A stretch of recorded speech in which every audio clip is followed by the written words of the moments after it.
नमस्कार दोस्तों, स्वागत है आपका हमारे YouTube चैनल पर। आज हम आपके साथ भगवद गीता के दूसरे अध्याय का सार साझा करेंगे।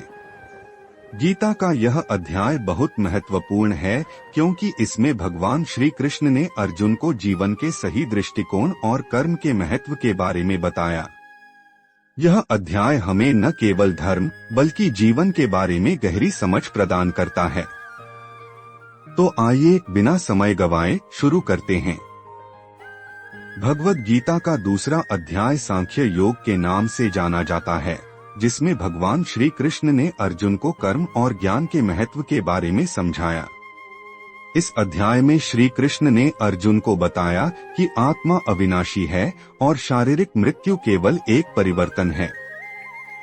श्री कृष्ण ने अर्जुन से कहा कि वह अपने कर्म का पालन करें और हर परिस्थिति में अपने कर्तव्य का पालन करें, बिना किसी फल की चिंता किए। दूसरे अध्याय के पहले भाग में अर्जुन अपने संघर्ष के कारण अत्यधिक मानसिक तनाव में हैं।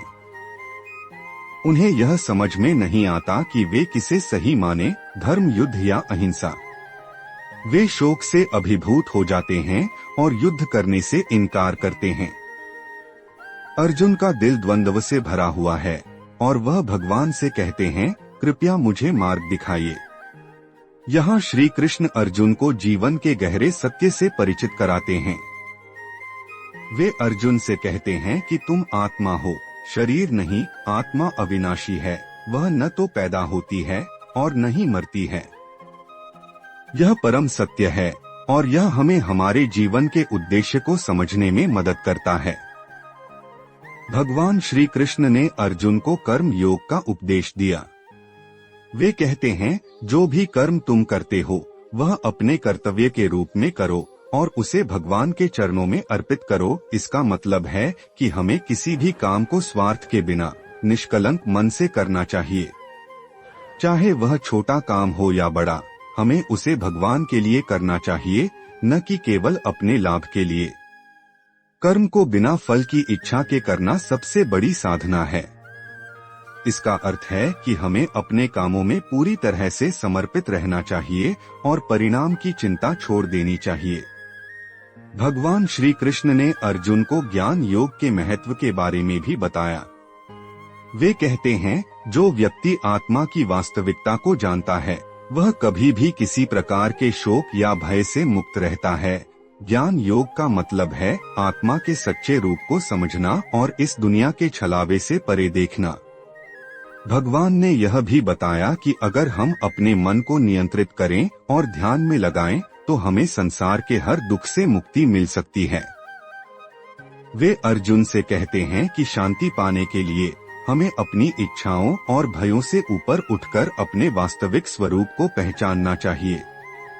भगवान श्री कृष्ण ने अर्जुन को यह भी समझाया कि जीवन में संकट और परेशानियां आना सामान्य है, लेकिन हमें अपनी शक्ति और आत्मविश्वास को बनाए रखना चाहिए। अर्जुन को आत्मा के अविनाशी स्वभाव के बारे में बताकर श्री कृष्ण ने उन्हें यह समझाया कि कोई भी युद्ध या कठिनाई एक शारीरिक प्रक्रिया है, लेकिन आत्मा कभी नष्ट नहीं होती।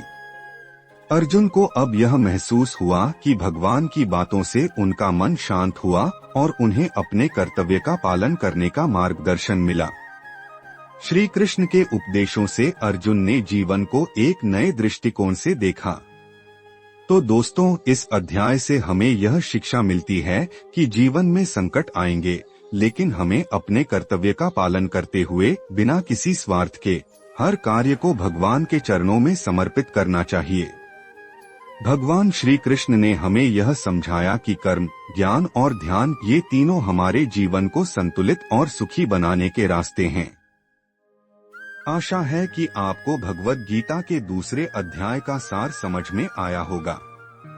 अगर आपको यह वीडियो पसंद आया हो तो कृपया लाइक और सब्सक्राइब करें और इस ज्ञान को दूसरों तक पहुंचाने के लिए शेयर भी करें। धन्यवाद। जय श्री कृष्ण।